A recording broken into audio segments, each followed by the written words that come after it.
Hi everyone, I'm Sarah Mitchell. I'm a 32-year-old nurse working at Memorial Hospital, and let me tell you a story about my in-laws from hell. You're working Christmas Eve again? We've discussed this. Sarah, my family has traditions, my husband Michael said. Michael, someone has to be there for the patients, you know how short-staffed we are, I replied. Mom's already planning the dinner, she even ordered the special china from Europe. Ah, Barbara Turner and her precious imported china, that's my mother-in-law. Everything in her world has to be perfect, expensive, and exactly how she wants it. Maybe we can celebrate on Christmas Day instead? I suggested, trying to keep the peace. You know that's not how it works in our family.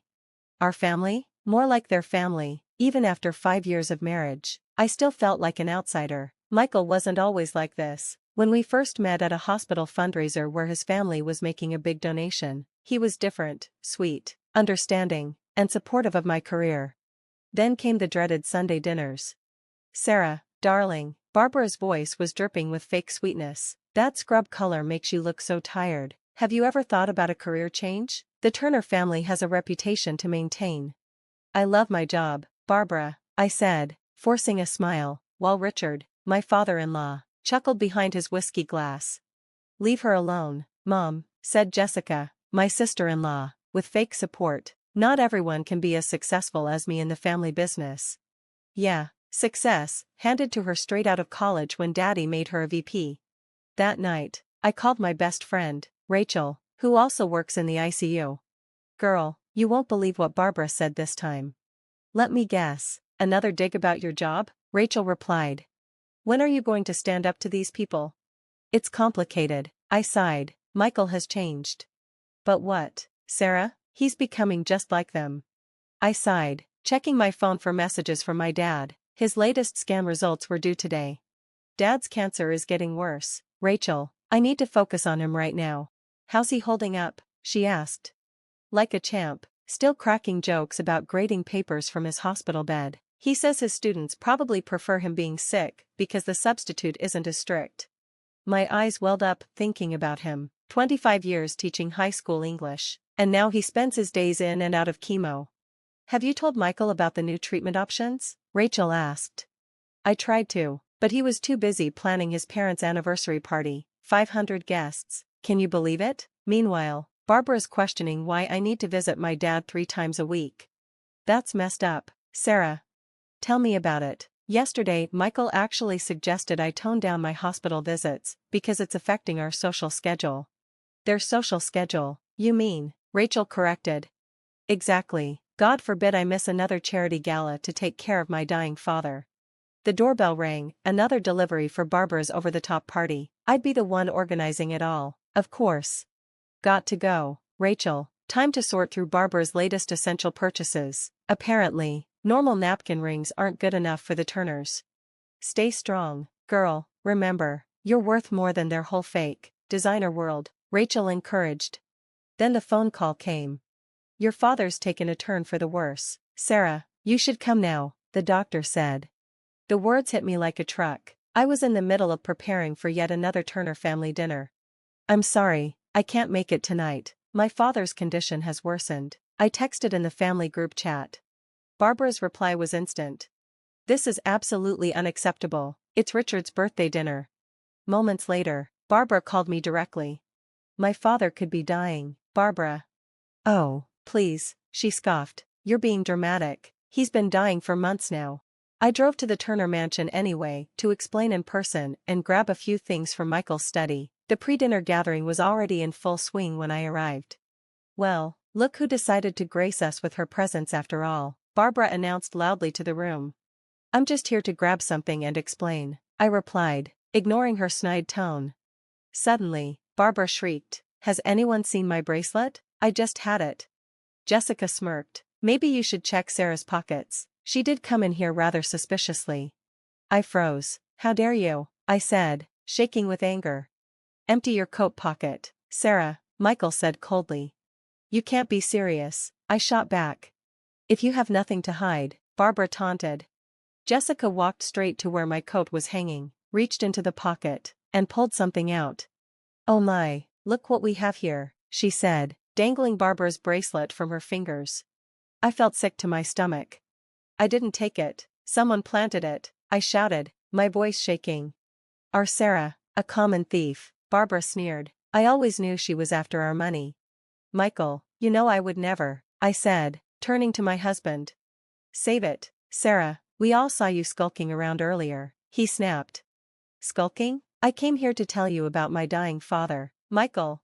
I didn't wait for a response. I ran to Michael's study, my mind spinning. Something wasn't right. His phone was on the desk, still unlocked. A text message caught my eye. It was from Jessica. Did you plant it like we discussed? Dad's birthday dinner will be perfect to expose her for what she is. My hands shook as I scrolled through their messages. It was all there, the setup, the plan, everything. But then I saw something even worse. Bank notifications, transfers from my personal account to one I didn't recognize. Looking for something? Michael's voice made me jump. He was standing in the doorway. How much did you steal from me? I asked, furious. Consider it compensation for putting up with your constant hospital visits and your embarrassing career, he said coldly. You're stealing from me because I take care of my dying father and work as a nurse? A Turner doesn't belong in scrubs. Sarah, Mom was right about you all along. Through tears, I called Rachel. Can I stay with you tonight? I asked, my voice breaking. Girl, you can stay as long as you need. What happened? They set me up. Rachel, all of them, and Michael, he's been stealing from me. Send me your location, come straight here, we'll figure this out together, she said. As I drove away from the mansion, my phone buzzed. The family group chat was full of messages. Gold digger. Thief.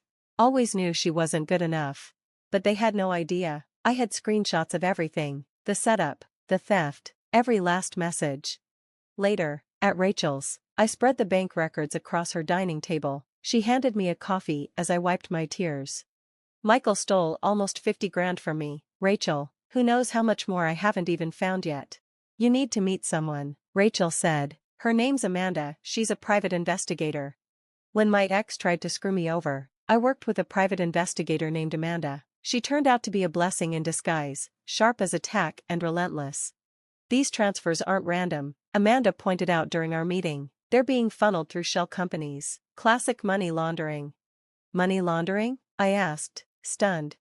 Yep, the Turners. Rich folks aren't always clean. Honey, give me 2 weeks, she said confidently. Those 2 weeks changed everything. Amanda dug deep, real deep. Your mother-in-law? She did the same thing to Richard's first wife, Amanda explained. Accused her of stealing jewelry, turned the whole family against her. I found 3 more cases just like it. You're kidding me, I said, shocked. Oh, it gets better. Your husband's secretary, Jennifer? They've been booking business trips together for the past year, same hotels, same dates. I felt sick, but I wasn't surprised, so that's what all the weekend conferences were about. And here's the real kicker, your sister-in-law, Jessica? She's been embezzling company money to fund a nasty cocaine habit, found receipts for rehab stays that Daddy Dearest covered up. While Amanda kept digging, I threw myself into work. My dad's treatment started showing promise, and I even got promoted to head nurse of my unit. One evening, I was at the nurse's station when a voice caught me off guard. Sarah, great work on the Henderson case. I turned to see Marcus Davis, our new hospital administrator. Just doing my job, I said with a smile. Your dedication to your patients is impressive, especially with everything you're going through, he said kindly. You know about that? Small hospital, word gets around. Plus, I've dealt with the Turner family before. They tried to bully their way into getting preferential treatment for Barbara's elective surgery. Sounds like them, I replied, rolling my eyes. Listen, I know this might not be the best timing, but would you like to grab coffee sometime? Just to talk. For the first time in months, I felt a genuine smile creep across my face. I'd like that, I said. Later that week, Amanda called with even more bombs to drop. The Turner family business? It's built on fraud. They've been falsifying investment reports and stealing from their clients' pension funds. And guess who's been helping them cover it up? Your husband's law firm. Holy, I muttered, my heart racing. And that's not all. Remember that charity foundation Barbara always brags about? It's a front. They're using it to evade taxes. I couldn't believe what I was hearing. Those mandatory family dinners? They're actually business meetings. to keep everyone in line and their stories straight. The perfect trap. Everyone's forced to be complicit, I realized aloud. Exactly, Amanda said. Oh, and Jessica's been forging checks from the company account. Most of her salary? Cocaine money. My phone buzzed with a text from Marcus. Coffee tomorrow? For once, I didn't feel guilty about saying yes. Let the Turners play their games. Their house of cards was about to come crashing down, and I wouldn't even have to lift a finger. Amanda, I said, keep digging. I want everything documented. Already on it. By the way, that bracelet Barbara accused you of stealing? I found the receipt. It's a fake, just like everything else about them. I laughed for the first time in weeks. Sometimes karma just needs a little help from a good PI. Turner family's fraudulent business empire crumbles under federal investigation. I read the headline on my tablet while sitting in my favorite coffee shop. My divorce papers had already been filed, along with all the evidence of Michael's financial abuse. Funny how the mighty fall. One anonymous tip to the IRS about their shady business practices was all it took.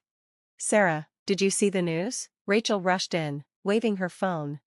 Barbara Turner just got kicked off 3 charity boards. Someone leaked her history of false accusations against family members. Couldn't have happened to a nicer person, I replied with a smirk, thinking back to the fake bracelet incident. My phone buzzed again. A text from Amanda. Jessica's drug scandal just hit the papers. She was stealing company money to support her habit. Richard's trying to cover it up, but the feds are all over it. Michael's downfall came next. Turner law firm partner Michael Turner disbarred. The headlines read. Marcus summed it up perfectly later. Your ex-husband is facing serious charges, money laundering, fraud, embezzlement. And don't forget stealing from my personal accounts, I added, though that's probably the least of his problems now. At the hospital, my new role as head nurse kept me busy, but I didn't mind. Unlike the Turners, I'd earned my success honestly. I visited my dad later that day. He looked better, his color returning, the new treatment working wonders. How are you feeling, Dad? Strong enough to enjoy watching the Turners' empire collapse, he said with a grin. Richard Turner, arrested on federal charges, I said. The whole family's going down. Jessica's in rehab, Michael's disbarred, Barbara's a social pariah, their mansion's been seized, assets frozen, clients are suing, and their social circles want nothing to do with them. Barbara's precious weekly dinners? Now she's lucky if anyone returns her calls. They tried to destroy you, Dad said, his voice full of pride, called you a thief, tried to ruin your reputation, stole from you. Look at you now. I smiled, holding his hand. Successful, respected, happy. While they were facing jail time, I knew the best revenge was living well. That, and having a daughter smart enough to document everything and know exactly when to let karma take its course, Dad said with a proud smile. I couldn't help but grin, thinking about that anonymous tip to the IRS. Sometimes justice doesn't need a big push, just a small nudge in the right direction. Want to grab dinner? Dad asked. I'm finally feeling up to trying that new place downtown. Sure, I replied, texting Marcus. He might want to join us. As we left the hospital, my phone buzzed with another news alert. Turner family business declares bankruptcy.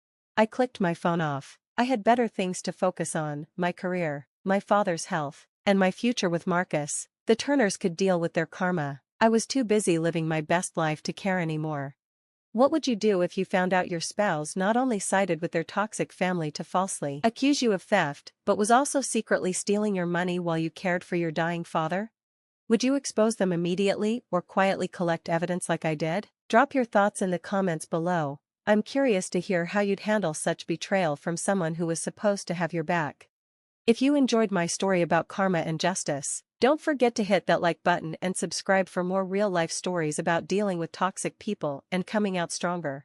Remember, sometimes the best revenge isn't about getting even. It's about letting people face the natural consequences of their actions while you focus on building your best life.